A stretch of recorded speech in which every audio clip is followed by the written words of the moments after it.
Latvija ir iesaistījusies ģeopolitiskajā kaujā. To visu spēli, tā teikt, vada amerikāņi. Bet kāda īpatnība ir? Norvēģi nav mūsu strateģiskie partneri.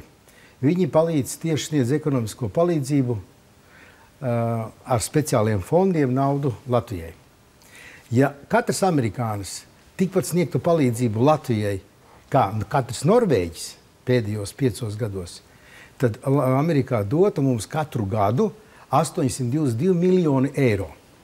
Ja mums būtu 822 miljoni eiro no amerikāņiem kā palīdzība, tad mēs varētu attīstīt tā skaitā militāru rūpniecisko kompleksu, ieguldīt to naudu zinātnē un ražošanā. Tā ir sapņošana, Lemberkungs, atzīstat. Pagaid, Norvēģi mums dod, bet amerikāņu strateģiskais partners nedod.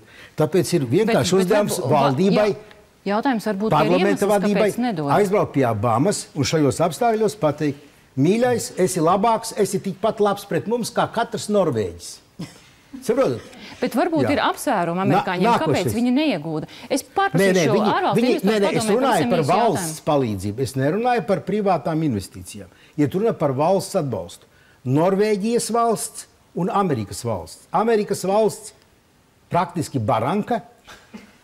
Norvēģi pārēķinot uz vienu iedzīvotāju 822 miljoni eiro, ja to sniegtu pa Amerikas. Tad tas ir jautājums, par kuru neapšaubām ar amerikāņiem jārunā ar atklātām kārtīm.